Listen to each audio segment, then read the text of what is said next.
Welcome to the Bait Shop Fishing and Outdoor News and Views. Tackling fishing, hunting, and outdoor topics. And brought to you by Rattlecan Red Custom Lures and CustomWalleyBaits.com. Hope you enjoy the show. Remember to like and subscribe, and thank you for your time. All right, welcome to the first episode of The Bait Shop. This is my pilot episode of a little podcast that I put together. To start off the news, we're going to start right off the top on the fresh stuff. Today's news, the NWT is down in Pool 4 on the Mississippi River today. Red Wing, Minnesota, I believe they can fish Pool 3 and Pool 4. The next one would be Oconto and Green Bay. I believe that's June 20th, 21st. After that, looks like they're going to Green Bay, then they're off to Sakakawea, heading west. I believe that tournament is August 1st and 2nd. Then Lake Huron for the championship. So that's kind of a good area news for around here, you know, right? We do got some seasons opening up. Today is the 22nd of May. We have some seasons opening up yet around Wisconsin. Smallmouth, northern zone smallmouth bass season, June 15th. Southern is already open. That opened with the opener. We got northern muskie zone on May 25th, this weekend coming up. Southern zone had already opened up with the fishing opener on May 4th. And that should pretty much take care of all the fishing seasons being opened. And the odd thing that has happened in the last 20 years of fishing the opener here in Wisconsin is that the fishing opener, is it the fishing opener or not? I mean, let me know. I mean, you know, this year was May 4th was the fishing opener. But there's so many dates that change throughout the year, and throughout the spring. I mean, you already have bluegill fish, you know, you got panfish seasons open year round, right?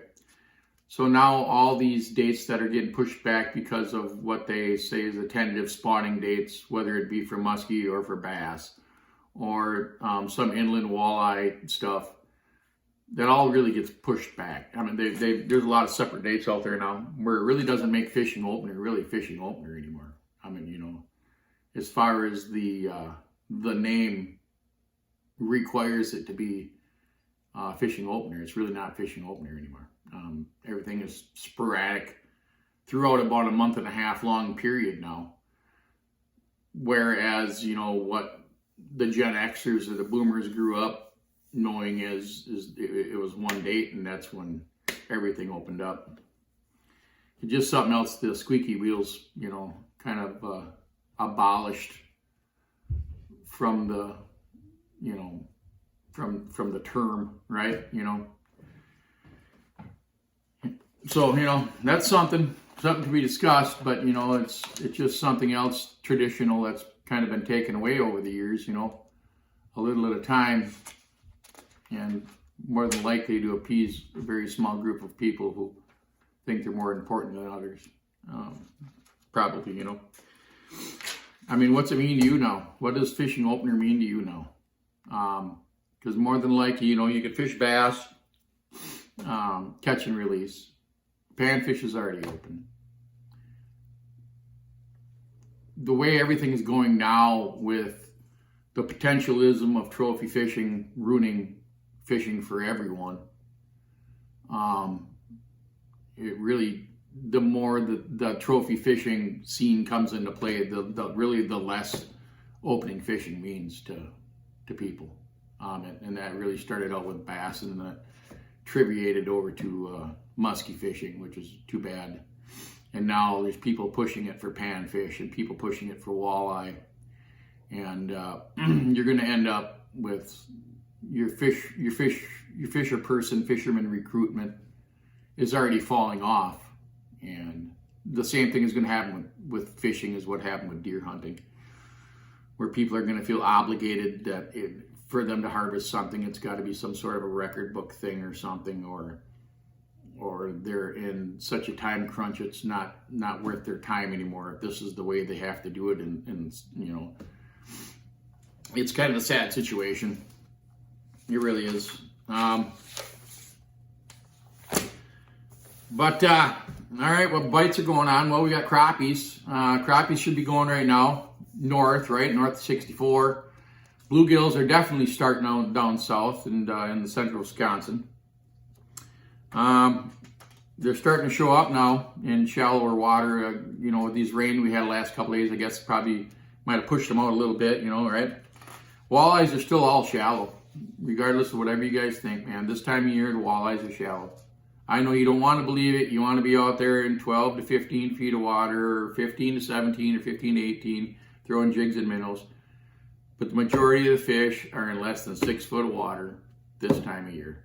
When your water temperature is from 60 to 70 to 72 degrees, majority of your walleyes are going to be less than 6 foot of water at some time during the day. That being said, yeah, they will slide out midday or whatever into that 12 to 15 or however your break works or however your shelf works this time of year. But during your bites, they're all shallow. And a lot of them fish stay shallow all day. I mean, less 6 foot of water, less than 8 foot of water for sure. It's just something that people don't capitalize on because they just don't think that's not the mentality that they've had. Majority of the common man walleye fisherman puts on a jig and a minnow and goes and casts a break out to 25 feet of water this time of year and catches small males and might get a keeper once in a while. It's not where they're at. Not where they're at. All right. Yep. Walleyes are still shallow on my notes here. Another good way to catch you shallow waters is something that me and a buddy of mine have always been pretty good at, and that's just casting your Husky Jerks and your Smithwicks. Throwing your Husky Jerks, Smithwicks up into shallow water, you know, again, less than 6 foot of water, 8 foot of water, you know, and jerking them back. I mean, that's a very good method this time of year. The amount of walleyes that you can catch doing that is unbelievable. You know, it really is unbelievable. Along with, you know, you're also going to be getting the smaller male smallmouths will also take them bites also, you know. Even crankbaits, you know, it's hard to work a crankbait like a jerkbait, but what you can do is the reel stop method, reel stop, you know. That also works good. Or just cranking them fast. That works good too. Smallmouth bass, just like I said, are coming in. I'd imagine the females are probably out in a little bit deeper water yet.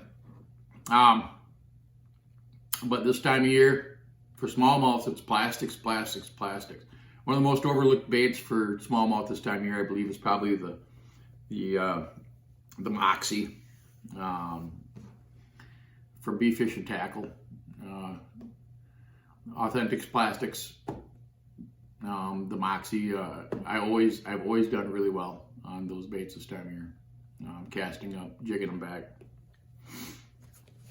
That's an awesome bite going on this time of year. And that's what I got for bites for you. After this weekend, everything will be pretty much wide open. You got muskie, you'll have muskies, you got smallmouth bass. Everything will be wide open as far as fishing, whatever goes.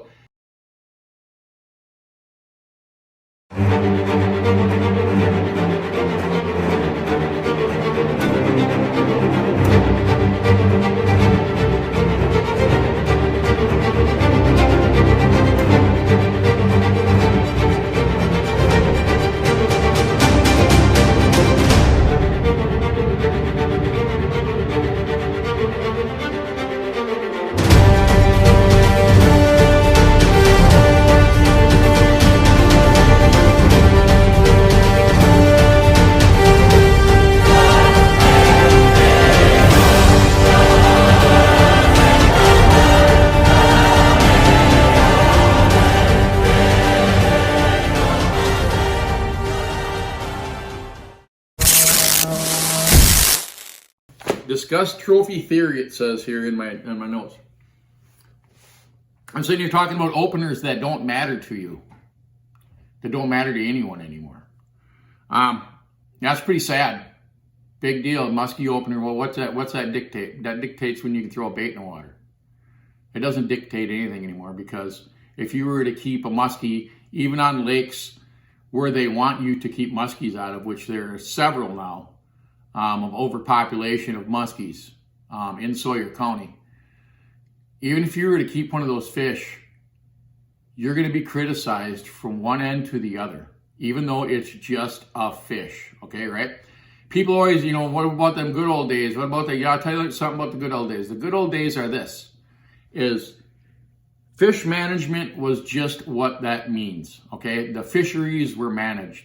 When you're not removing any fish from a particular body of water, you're not managing that species. I recently got to meet the master world gardener of, the world gardener, the master gardener of the world. I met him, right? He bought some baits from me. I met him. He was a great guy, whatever else. This guy grows the world's largest pumpkins, the world's largest squash, the world's largest variety of vegetable and fruits, right? The way he grows them is he doesn't go out and just plant more fields and not pick them. That's not the way he does it. It's a selective deal. It's a culling deal, right? He's taking the majority out of the biggest population he has, and dwindling it down and leaving the best ones as the reproducers. He's just not leaving all the fields full, and when he doesn't get the big quality ones he wants, he doesn't go out and plant another 40 acres full. That wouldn't make any sense. That just gives them more pumpkins. The problem is now all these pumpkins are overwhelming the soil. Over time, there's no nutrients left for them, right? They're just depleting. It's the same thing that happens with the fisheries. Same thing why you have lakes full of 8 to 10 inch bass right now, right? Same thing. Why you can go to 1,000 Wisconsin lakes right now, and they have the Wisconsin DNR regulation sign, the yellow ones that tell you what you can keep of each species and why they want you to keep 5 fish under 14 and only 1 over 20. You know why that is? Because they're overpopulated. The same thing is going to happen with muskies. The same thing has happened with muskies. All right? The stereotype of people that try to stick it in your head that it's some sort of weird bad voodoo if you keep a muskie to eat, it's incredible what these people think. More than likely, the majority of this come out of a couple prestigious organizations over the years, where really it's about drumming up memberships, and then they drum up these memberships, and then people feel important when they get one of these memberships. Like, I'm a member of this club, and this is what this believes in. But then they'll put it on TV, and what happens is, you're not really prestigious until you belong to this certain club and believe in their beliefs. Well, really what that is, it's just selling memberships. That's all it is. And the sad thing is it's starting to happen in the walleye world. It's starting to happen in the bluegill world. It's just not good. It's just not good. It's not good for them. I don't care what anybody says, it's not good for them. It's a very few squeaky wheels. If you take the amount of fishermen, the amount of fishing license sold in Wisconsin, and you break that down to how many of those people that are buying fishing license believe in this stuff, it's the smallest percentage of fishermen in the population that are pushing this. These squeaky wheels, that's all it is. And it's going to ruin fishing for the future. It's going to ruin it for whatever. I mean, and it's a sad deal. That's not the way I grew up. It's not the way a lot of these people grew up. And until their beliefs change, you're just going to see squeaky wheels changing your regulations and telling you that you can't keep fish for whatever reason, right? That's not the way I do it. The people I hang out with, we all 100% know at any given time I will keep anything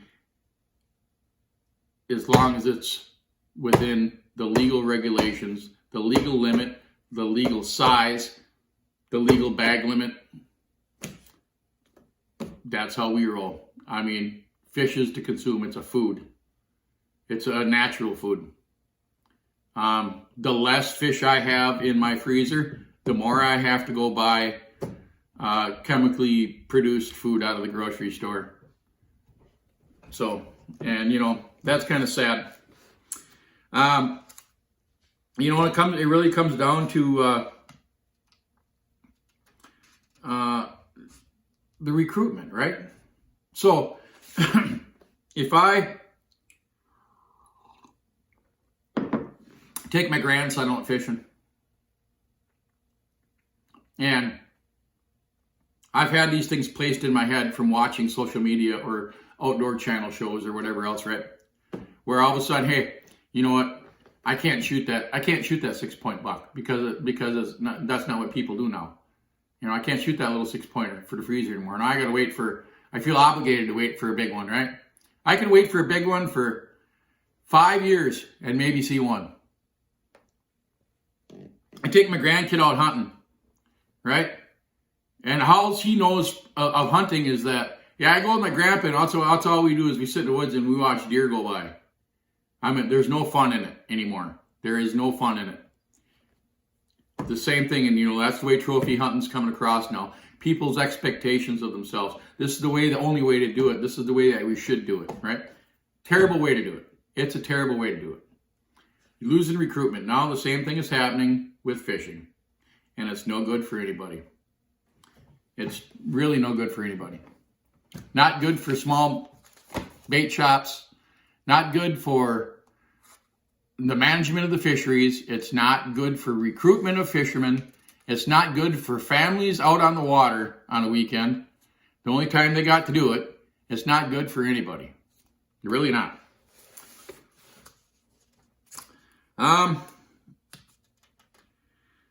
What else we got? Oh yeah, future plans. Now I got that off my chest.